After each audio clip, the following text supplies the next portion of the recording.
Hello there. Lock it in, ladies and gentlemen. Welcome to another Tello video. Kisses and bon voyages to everybody. That's a kiss and a goodbye. Settle down, I'll kiss you or you get shot in Minecraft, young sir and young madam. I said what I said. Editor, keep it in. I don't care this time. YouTube family friendly. Keep it in, I said. However, though, we're talking about a couple things today that I want to discuss with you guys because I really feel like these key items are very important to put down on a little notepad, maybe put it on your kitchen, you know, stamp it on the front, the door, and put it on a little snap it or snip it, whatever you want to call. How about ship it and clip it and I'll pack your ass up. Lock it in, though. I want to talk to you guys about key items that I'm looking through on the website because, you know, they put out these posts which basically showcased an entire tier set bonuses of like what changed for like classes, what changed for item set spells. But I really was looking at like what actually changed in terms of the professions where the money, cash money comes involved, right? Because I care about that a lot. Send your gold to Tello. Regardless of that, though, I want to talk to you guys about what I've noticed that increased and also decreased. Now, do note, just because something does say increased or decreased does not mean that it's going to lose its weight and value. But if it does increase, I will say that that specific item that is increasing for the required amount might change the benefits of how much gold you get in quantities, you know, 20, 10 stack, whatever, in the next phase, because it is going up, right? So the value of that specific regent is going to go up. So I want to talk to you about Thorium Bar, for example. In the blacksmith category, it seems like Thorium Bar was originally from 14 and now has been increased to 24 for the chest plate. So that's a whopping 10 extra Thorium Bar that it's going to require to make that chest plate, which means for me and you, to people who are out here farming this Thorium Bar, that's more gold.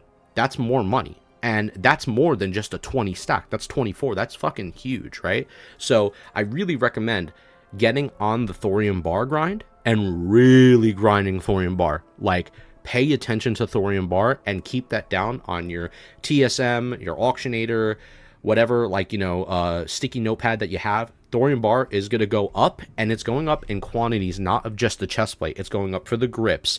It's going up for the leg plates, the helmet, the protectors, the spalders, the stompers, the waist guard. So that means more money for, you know, me and you guys. Like, if we're farming this right now, this is bank, and I would also recommend buying out as much as you can. This way you can have a nice stockpile, and then once you know the first week comes in, you make your gear, whatever, but you also sell this in plunders, and people will buy at higher amounts. This is just the way the game works. People will buy at a flipped rate. And if you look here, Righteous Orb is getting decreased from 2 to 1. So I have a feeling, and I'm going to say this now, I have a feeling that Righteous Orb is going to sell more right now than it is going to sell later. It could happen. Like, it can happen reverse, right? I'm not always correct, but I have a feeling people are going to, you know, take over the Righteous Orb markets now, sell it for much higher value. People are not going to know what the real price of the item is, because we don't know if in the new Avalon area or Quest or Scarlet, you know, Enclave, if Righteous Orbs are going to drop like candy or not. I have a feeling they are, and it's going to be much easier to get Righteous Orbs than people think.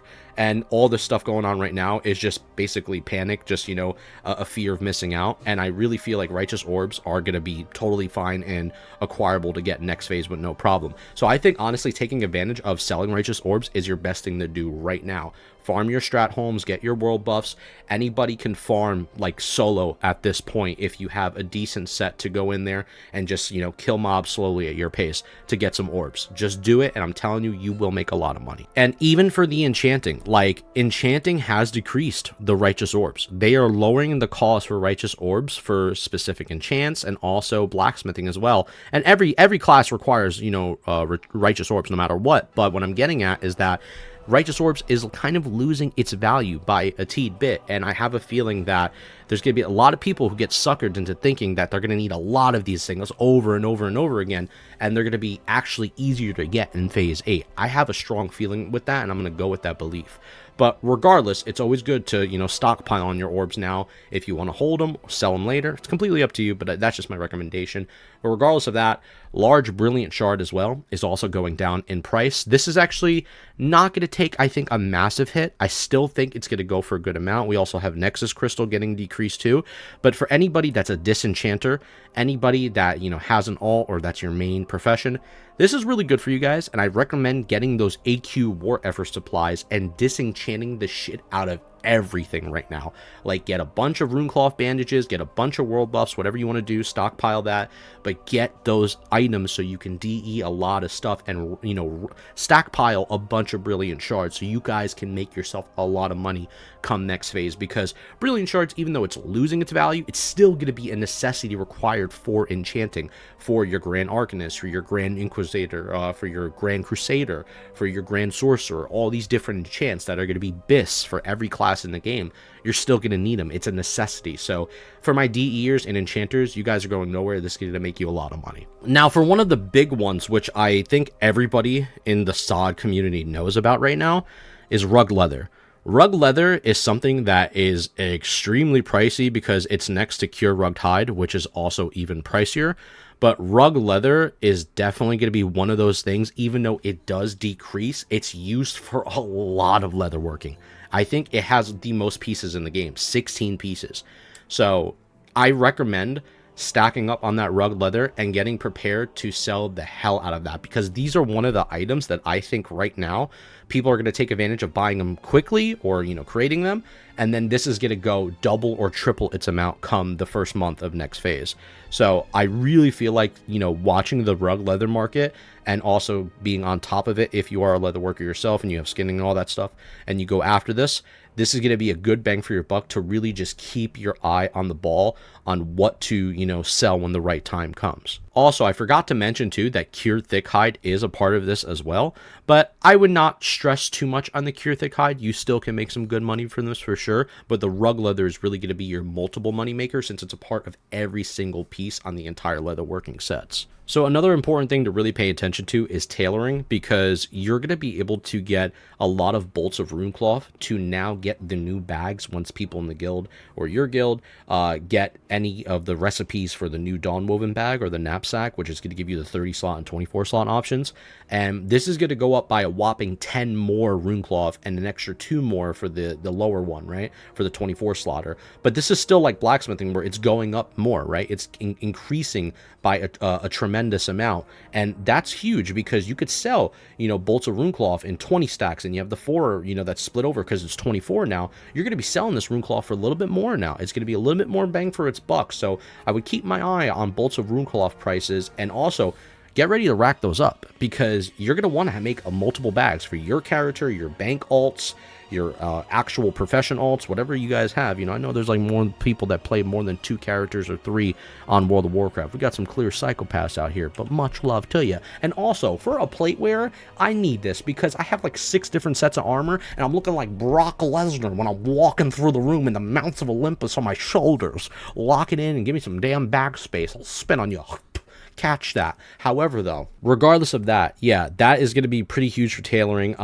We do see that it also decreases, though, for some pieces like the cuffs and the hood for tailoring by a small amount.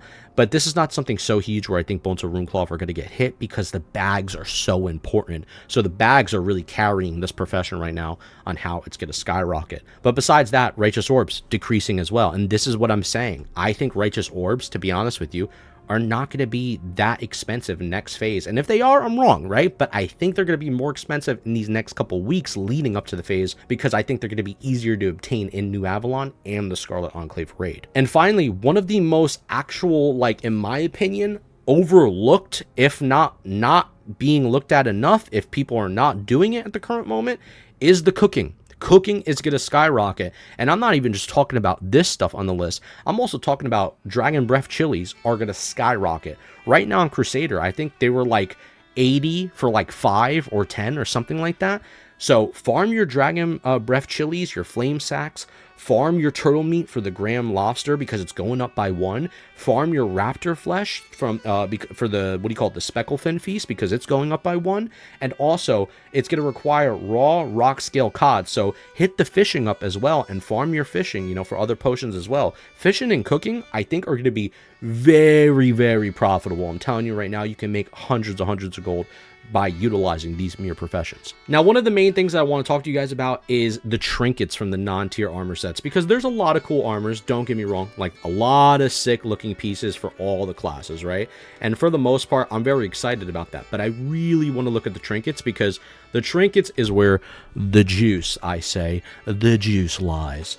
Because this is what I'm talking about right now, and this is what I'm very intrigued about, especially as a person who likes to PvP, do BGs, right, and, you know, get involved with that content. For this item right here, I might butcher some names, so forgive me, it's not a Tello video if I'm not stuttering, but the Stillest Standard, which basically gives you 10 int, 10 spirit, it gives you some healing up to 88 and damage by 30, but what's important about it is that it drops down a flag, right, and increases all the maximum health of all nearby allies by 1,000 for 20 seconds, and it's 2-minute CD, which I'm wondering if that is going to work with like the Alliance or Horde standard, where you slap that down in a BG.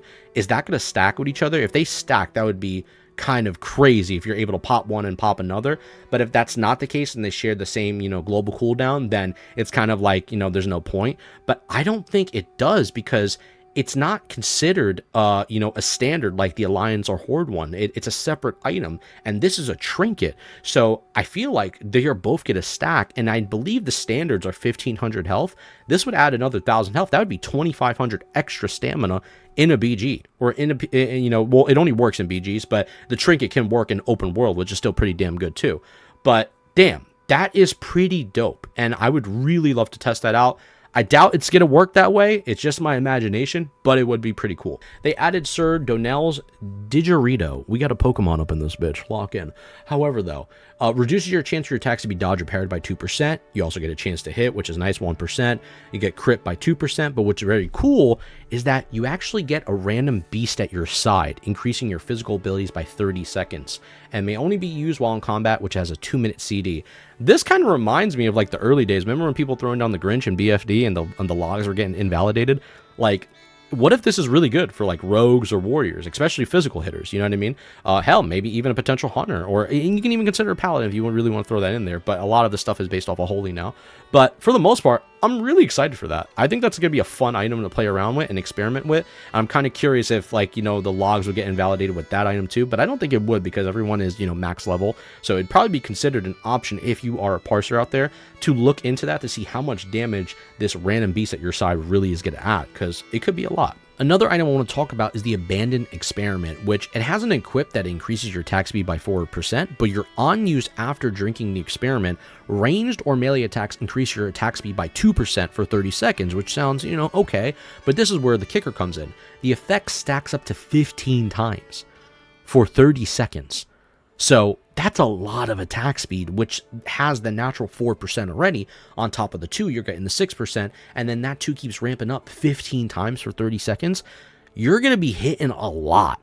Like, I think the damage numbers are going to go wonky this phase, and the classes that, you know, take use of using attack speed, right, especially like rogues, warriors, right, exo paladins as well, that get their crits and, you know, they reset their art of war. I'm not too sure if hunters take advantage. I'm sure they probably do, but regardless, this is insane, and I think that attack speed is going to go nutty on the meters. Another one that it looks really juicy, and I'm not going to lie, this one from a PvP standpoint is one of my personal favorite, and this from a tank standpoint is really nice too. 30 stamina trinket, which is juicy. However, reduces the chance for your attacks to be dodged or parried by 2%, very nice. Plus 15 defense, nice.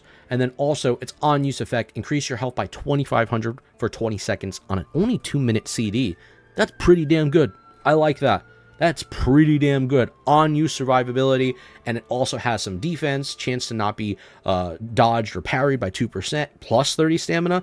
That's a fucking beautiful trinket. I like it. Give me 14 of those. Now the item that everybody is going absolutely bananas for, and they're ordering this item on top shelf delivery, 18 Christmases in reservation, and putting it on actual layerway as well, is the Infusion of Souls, because it's available for paladins, priests, shamans, mages, warlocks, and druids, and they're all wanting it, right?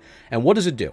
It gives you 3 on-equip effects, which one gives you 4% attack speed, another one that gives you up to 26 damage and healing done, but the most important juicer one that everybody's stroking the tip for, settle down, is the global cooldown caused by your non-weapon based damage spells can be reduced by spell haste up to 0.5 second reduction. What does that mean? Faster GCDs. You're going to get your abilities back quicker. and that works in PvP and in PvE. That's an absolute fucking juicer, I must say. Let me get 80 of them. Much love to you. However, though, yeah, that's going to be really nice. And then finally, the other one, which I actually think is pretty cool too, it's a unique, and it's a trinket as well. 21 stamina. It gives you a flat 3% movement increase, which is kind of nice, you know, for anybody that doesn't want to either put, you know, movement speed on the boots on PvP, or they have the abilities to give them more movement speed, and you could sacrifice something to just keep this 3% movement speed, which is pretty nice, on top of the stamina, on top of getting extra hit, plus defense. Now, this probably will get priled more to tanks because it has the defense, I'm assuming, but at the same time, I think tanks will go for Heart of the Light over this if they had to choose from first, but regardless, still pretty damn good. I like these trinkets a lot. Now, another thing that we're going to talk about is now all the quest items that, you know, people missed out on or they didn't have the chance to get. If you're saving your reels, stack up to 150 right now, come next phase, because on the PTR build, you're going to be able to get all the class quest items, every single one of them. If you have 150 reels, you can get them, and you can start off with a really badass weapon. So I highly, highly, highly recommend saving up to 150 reels, getting a weapon if you choose to, you know, per your class, whatever you want to get, and just going from there. But the actual increase of the Undermine reels are going to go to 250. So it's up to you. If you already have it, just save your reels for next phase and prepare yourself for any other things that you need reels for, or use them on your specific class quest item. I think it's pretty cool. It is better late than never. You know, if they never did this, then it would suck and people have to go through their entire class quest line. But honestly, I'm happy they just did it, you know, and also with phase 8 possibly being the last phase, it's just nice to just have the ability to obtain these items just for the remainder of SOD. That's about it. Locking in, amigos. Much love to you. Keep on keeping on, all that good stuff. And I just want to thank you guys for watching the videos as always. And I will catch you on the next one. Don't think I forgot the Hydration Nation just because we didn't bring the Poland Spring ad into the video. Editor, make sure to zoom in on that one. Much love to you. I got a cloggage in aisle 47. Did you put chilies in this, bitch?